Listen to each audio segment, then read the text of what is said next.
I have coached enough people to see a trend that not many get to see, and that is the moment in a weightlifter's career where they think they are the chosen ones who are better built for the power or squat jerk instead of the split jerk. What may seem like a rational swap from the athlete's perspective, but from the perspective of myself, who has seen this script across countless athletes, across many different countries, and not to mention I myself has once done this as well. Once upon a time, 8 or so years ago, I had a shocker of a competition in the clean and jerk. I only barely got my opener in the jerk, pressed out the next two, and to take out my anger in training the next day, I proceeded to do only split jerks. Heavy.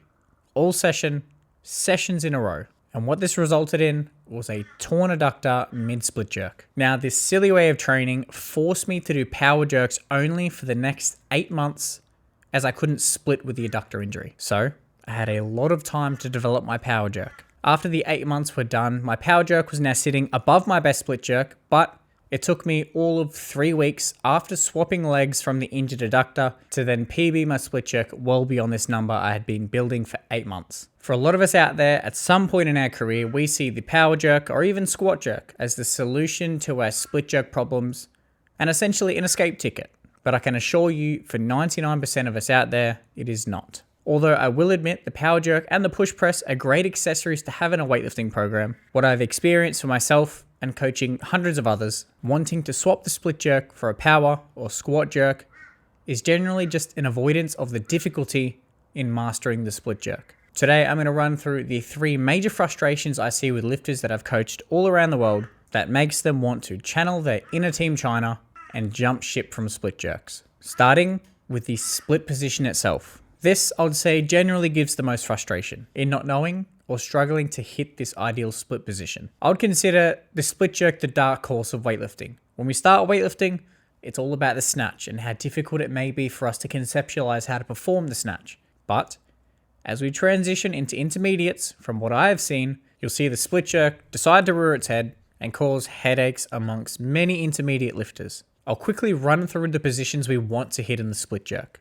We want a vertical front shin, hips square under the shoulders, barbell sitting just behind the ears, the back knee with a slight bend, and both feet slightly inwardly rotated. In doing this, we should develop nice balance when sitting under the barbell. Finding this exact position post dip and drive isn't always the easiest and can cause a lot of frustration. In order to first gain awareness in this position, what I had found initially had benefited a lot of weightlifters that I've coached is incorporating some jerk presses to gain that baseline awareness of the position. To then bring in more dynamic movement with this, throw in some jerk balances behind the neck and also some tall jerks so you can work on getting into position with some movement prior. This alone I have found to develop more awareness in my lifters so they have an idea of where to go once they are doing the split jerk again. Now, the next frustration that a lot of lifters have, which the power jerk can help here, is developing a straight dip and drive.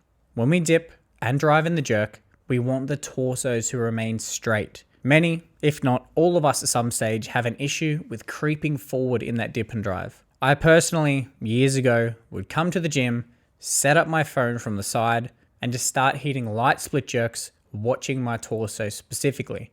It took me a while to get the hang of, but in getting this, you can then drive the barbell straight with the legs, which is extremely important as we go up in weight in a split jerk. In order to address this, I found incorporating push presses and power jerks to be helpful, as we don't necessarily have to think about splitting the legs here, and we can just bring focus to the dip and drive. And then to further simplify it, you can even add in some jerk dips on their own. And as we bridge this into our split jerks, throwing in a pause at the bottom of the dip in the split jerk can then help feel the balance between our feet, hopefully sitting just behind the midfoot, so then we can continue to drive upwards with the legs. It's important while doing this to have those elbows stay fixed and having the hips move down as the first means of action, not backwards. Considering we have these under control and we have that split position locked, we can still run into issues that the power jerks, pause jerks, push press won't necessarily fix. And this has to do with timing. The timing in finishing our leg drive and introducing the arms afterwards, not beforehand. Lifters who have an issue with this find they may catch the bar short with bent elbows or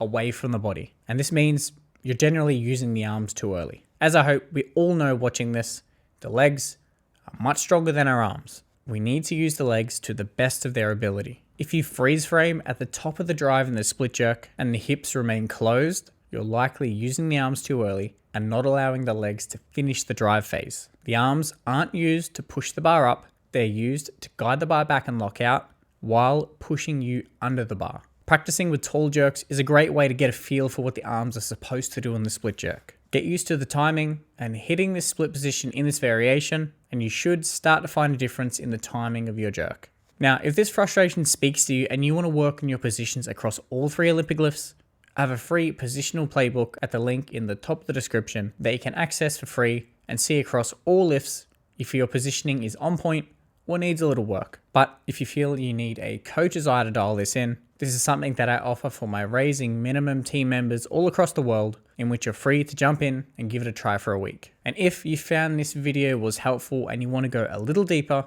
YouTube has suggested 2 more videos here, which will help you further.